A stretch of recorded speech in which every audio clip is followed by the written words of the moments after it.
मित्रों, बहराइच जनपद के इस महसी विधानसभा क्षेत्र के नदी से सटे हुए इस पूरे क्षेत्र में लगभग पिछले 2 माह से भेड़ियों के आतंक के कारण कुछ जनहानि हुई और कुछ बच्चों को यहाँ पर भेड़िए ने घायल भी किया।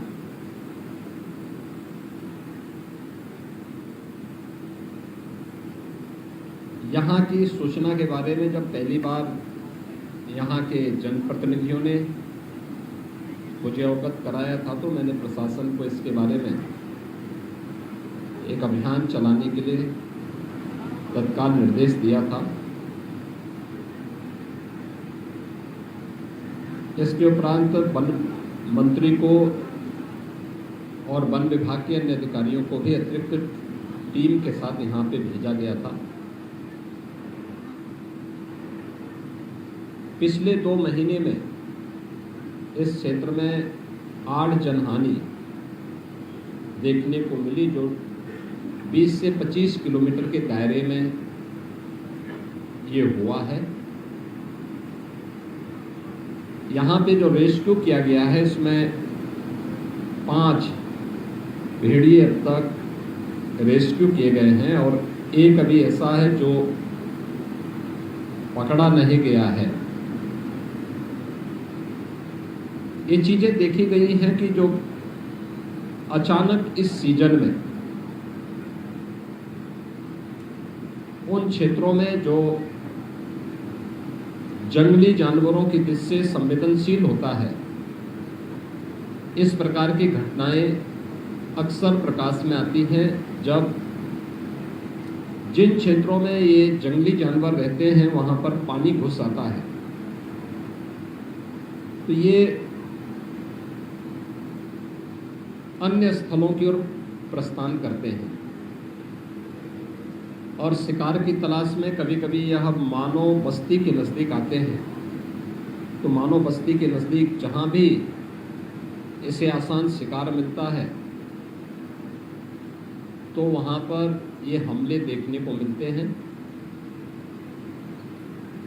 इस बार भी जब सरयू नदी में पानी बढ़ा और उसके पूरे क्षेत्र में जल जमाव की स्थिति ये जुलाई प्रथम सप्ताह में ही हो गई थी और 17 जुलाई को पहली घटना यहाँ देखने को मिली थी जब 1 वर्ष के बच्चे को भेड़िए ने उठा करके अपना शिकार बना दिया था।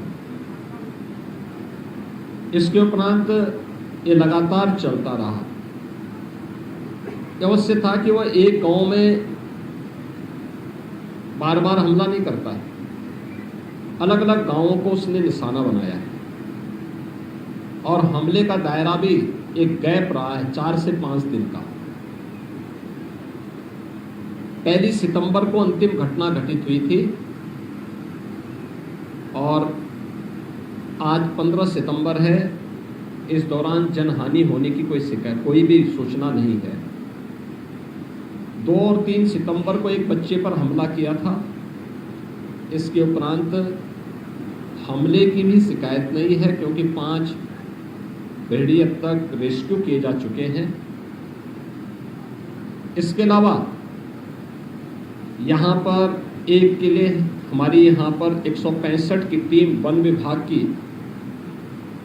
यहाँ पर है, जो उन्हें हर प्रकार से पहली प्राथमिकता है कि भेड़िए को रेस्क्यू किया जाए।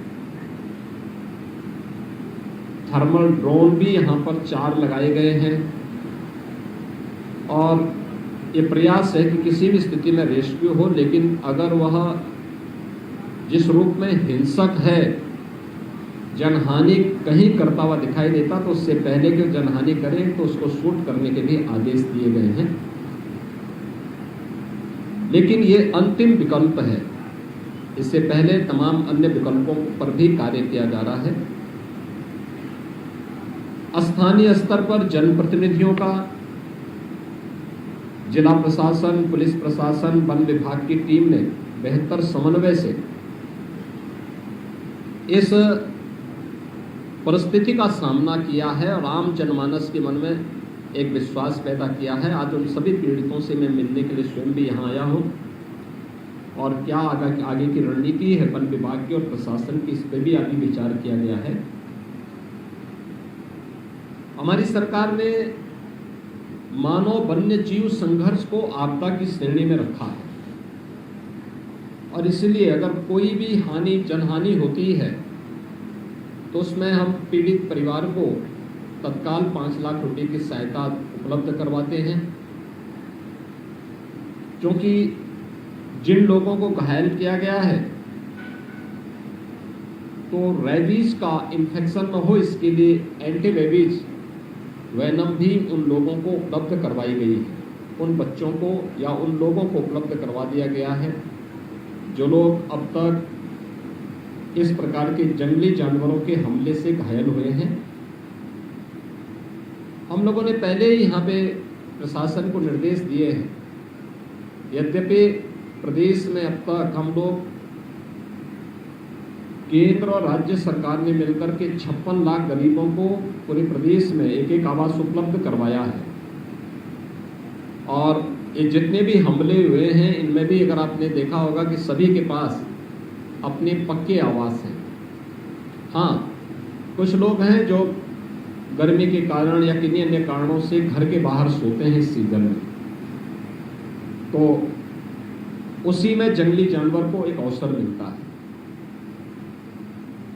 कुछ लोगों ने अपने घरों पे दरवाजे नहीं लगाए थे तो उनको वहां पर दूसरे मत से या कन्वर्जन के माध्यम से दरवाजा लगाने की व्यवस्था की गई। स्वच्छ भारत मिशन में हर परिवार को एक शौचालय दिए गए थे, लेकिन फिर भी अगर कुछ लोगों ने शौचालय नहीं,